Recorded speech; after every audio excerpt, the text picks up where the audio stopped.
Hi students, welcome to maths YouTube channel.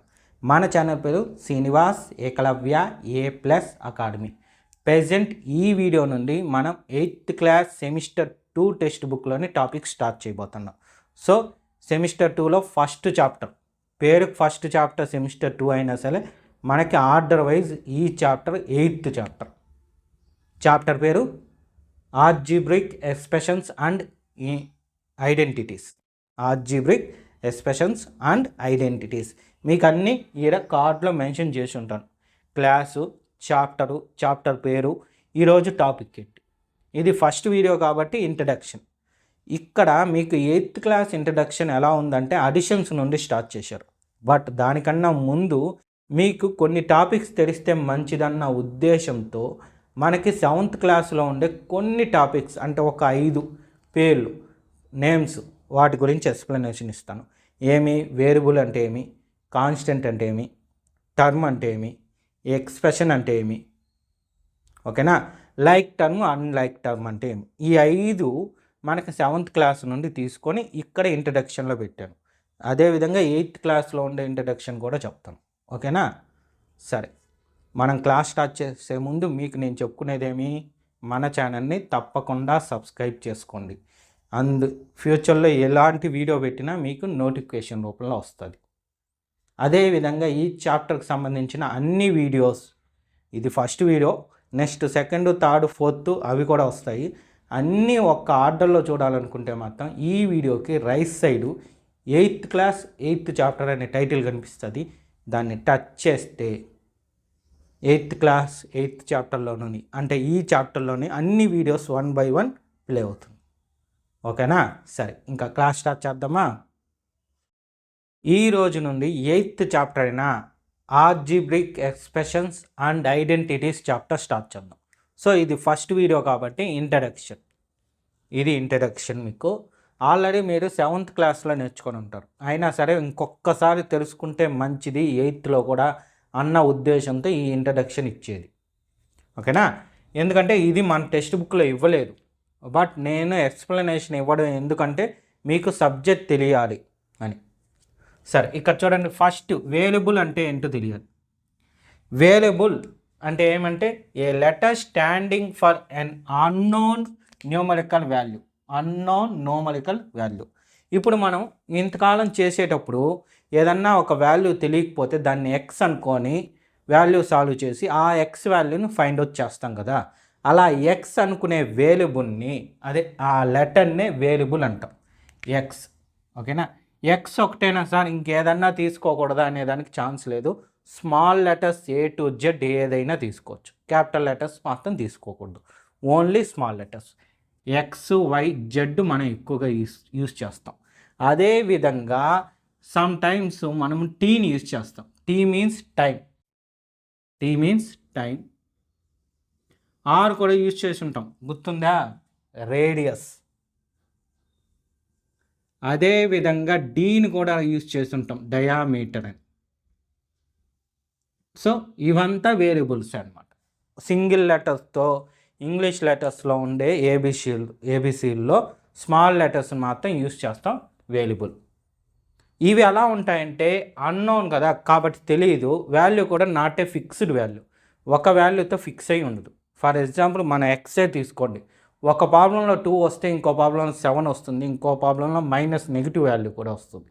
అంటే ఒక value అని ఉండదు, ఎక్స్కి మారుతూ ఉంటుంది, అంటే చేంజ్ అవుతూ ఉంటుంది. దీన్ని వేరియబుల్ అంటాం. సెకండ్ వన్ కాన్స్టెంట్ అంటే ఏమే ఫిక్స్డ్ వాల్యూ. కాన్స్టెంట్ అంటే fixed value. For example 2 is a constant. ఎందుకంటే ఈరోజు ఏ ప్రాబ్లంలో అన్నా తీసుకోండి, 2 అంటే 2ఏ.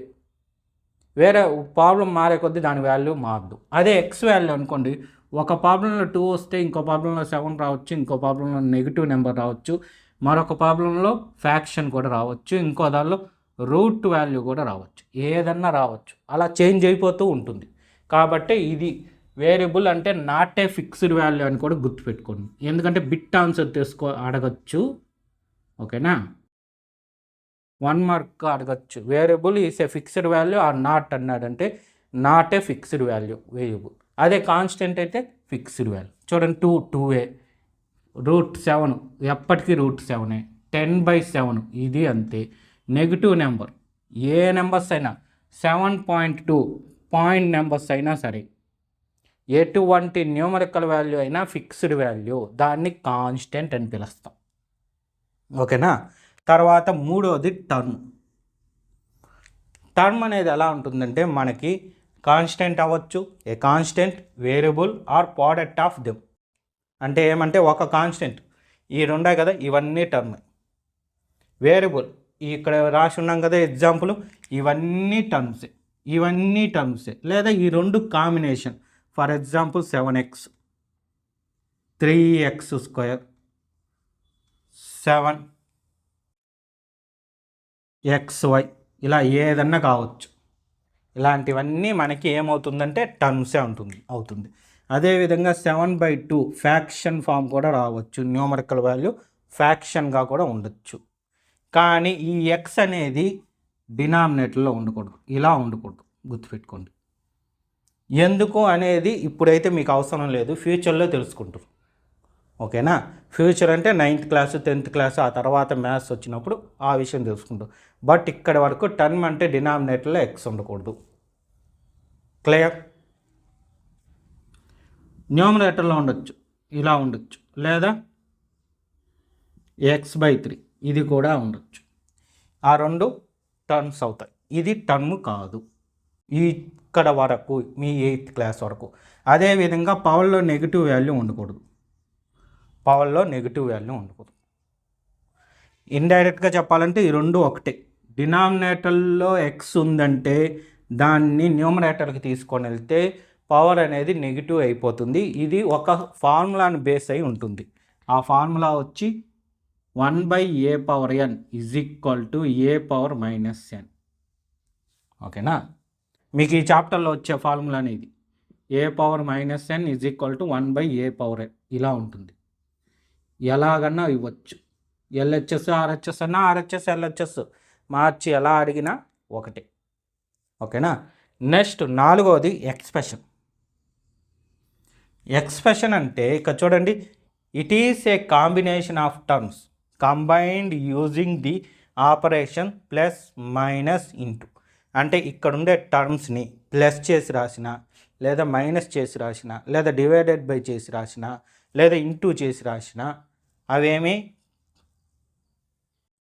ఎక్స్ప్రెషన్ అవుతుంది.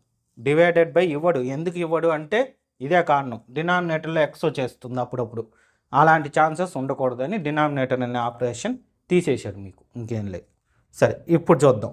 ఇప్పుడు కాంబినేషన్ ఎగ్జాంపుల్ రాస్తా చూడండి. ఇక్కడ ఉండేవి తెలుసుకుంటాం. 7x + 3x², ఇది ఒక ఎగ్జాంపుల్. ప్లస్ పెట్టి లేదా మైనస్ పెట్టాం. 7x² y - 3x² నెగిటివ్ ఉండొచ్చు, తప్పులేదు. 7xy z ఇలా కూడా ఉండొచ్చు. అది నెగిటివ్లో ఉన్నట్టు. ఇక్కడ ప్రతి దాని మధ్యలో ఇండైరెక్ట్గా నెగిటివ్ ఉండాలి. ఓకేనా. మీకు గుర్తు కోసం ఇలా పెట్టాను. సార్ ఒకవేళ నెగిటివ్ ముందర ఉండకూడదు అనే డౌట్ కొంతమందికి వస్తుంది. ఇలా కూడా ఉండొచ్చు, తప్పులేదు. నెగిటివ్ సింబల్ ఎక్కడన్నా ఉండొచ్చు. క్లియర్. ఎక్స్ప్రెషన్ అంటే అర్థమైంది కదా. ఇంత చిన్నదిగా రాయిచ్చా సార్ అంటే పెద్దదిగా ఎంత లెంత్ అన్నా పెట్టచ్చు. ఇందులో మీరు బాగా అబ్జర్వ్ చేస్తే ఇందులో టర్మ్స్ ఉంటాయి. ఇందులో 2 టర్మ్స్ ఉంటాయి, అది ఐడెంటిఫై కావాలి. ఇందులో 2 ఉంటాయి, ఇందులో 2 ఉంటాయి. ఇక్కడ లాస్ట్ 1 టర్మే ఉంది. 1 టర్మ్ ఉన్న ఎక్స్ప్రెషన్. ఆ నెంబర్ ఆఫ్ టర్మ్స్ని ఐడెంటిఫై చేయడం కూడా తెలియాలి. నెంబర్ ఆఫ్ టర్మ్స్ ఎలా ఐడెంటిఫై అవుతుంది అంటే ఈ ప్లస్ మైనస్ ఇవే అనమాట టర్మ్స్ని సపరేట్ చేసేది. ఇక్కడ చూడండి, వీటిని ప్లస్ అనే సింబల్ సపరేట్ చేసింది. దీన్ని నెగిటివ్ అనేది సపరేట్ చేసింది. సో ఈ 2 సింబల్సే సపరేట్ చేస్తుంది. ఇంటూ అనేది సపరేట్ చేయదు, అది కంబైన్ చేసేస్తుంది. ఓకేనా. చూడండి, కంబైన్డ్.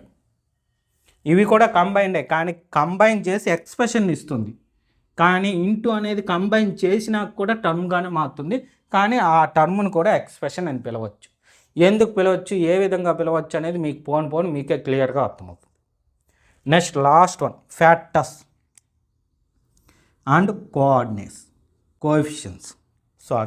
ఫ్యాక్టర్స్ అండ్ కోఎఫిషియన్స్ అంటే ఏమంటే మీకు ఆల్రెడీ నేర్చుకొని ఉంటారు. ఫర్ ఎగ్జాంపుల్ మీరు 7th నేర్చుకొని ఉంటారు. 24 ఫ్యాక్టర్స్ అంటే ఏమంటే 1, 2, 3,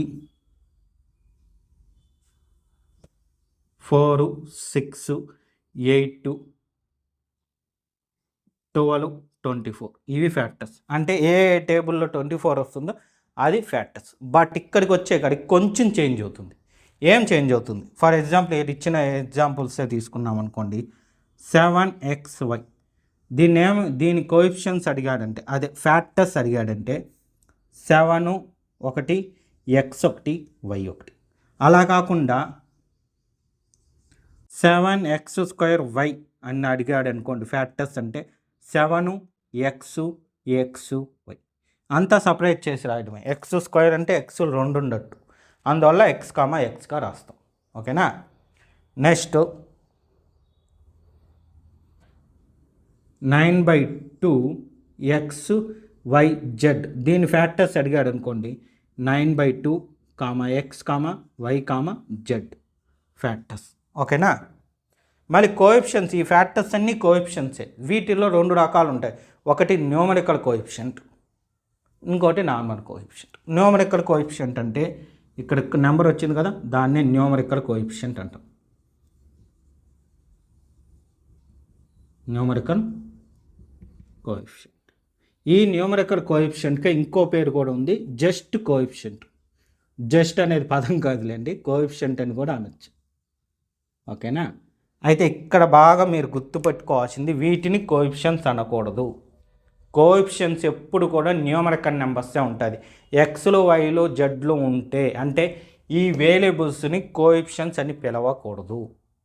కోఎఫిషియన్స్ ఎప్పుడు కూడా న్యూమరికల్ వాల్యూసే ఉంటాయి. అందుకే దీనికి నార్మల్గా ఉండేది న్యూమరికల్ వాల్యూ. కానీ కొన్ని చోట్ల కోఎఫిషియన్స్ ఉంటాయి. న్యూమరికల్ కోఎఫిషియన్స్ అనొచ్చు, కోఎఫిషియన్స్ అనొచ్చు. క్లియర్. ఇది ఇంట్రడక్షన్ అనమాట. నోట్ చేసుకోండి, ఇంకొన్ని చెప్తాను. నెక్స్ట్ మనం తెలుసుకోవాల్సింది ఏమంటే like term and unlike terms. ఈ రెండు తెలియడం ఇంపార్టెంట్ అనమాట. ఎందుకు ఇంపార్టెంట్ అనేది మీకు ఎగ్జాంపుల్ ప్రాబ్లమ్స్, ఎక్సర్సైజ్ ప్రాబ్లమ్స్ చెప్పేటప్పుడు తెలుస్తుంది. బట్ బేసిక్ ఇక్కడ కూడా నేను చెప్తాను. సరే చూడండి. అన్లైక్, లైక్ టర్మ్స్ అంటే ఏంటంటే ఫర్ ఎగ్జాంపుల్ మనం కొన్ని టర్మ్స్ రాసుకుందాం.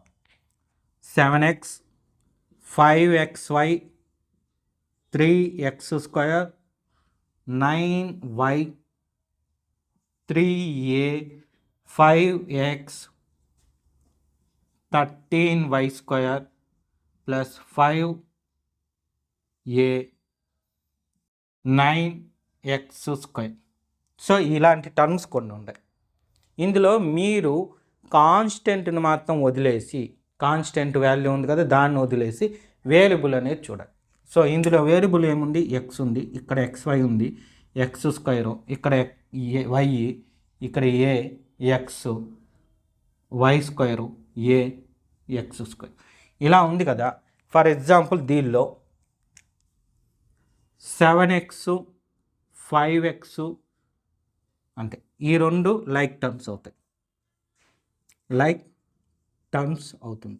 ఎందుకంటే రెండిట్లోనూ ఉండే వేరియబుల్ సేమ్, ఎక్స్ వేరియబులే ఉంది రెండిట్లోనూ.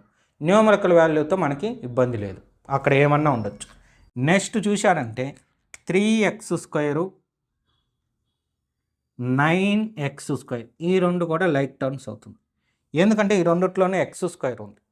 సార్ రెండిట్లోనే ఎక్స్ ఉన్నప్పుడు రెండు అడగచ్చు, రెండు లైక్ టర్మ్స్ అవుతాయి కదా సార్ అనే డౌట్ ఇంకొంతమందికి వస్తుంది.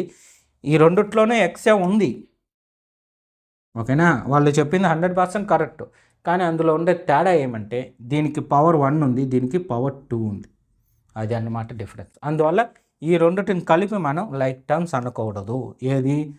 7x 5x², 5 కాదు 3x²ని లైక్ టర్మ్స్ అనకూడదు, అన్లైక్ టర్మ్స్ అవుతుంది.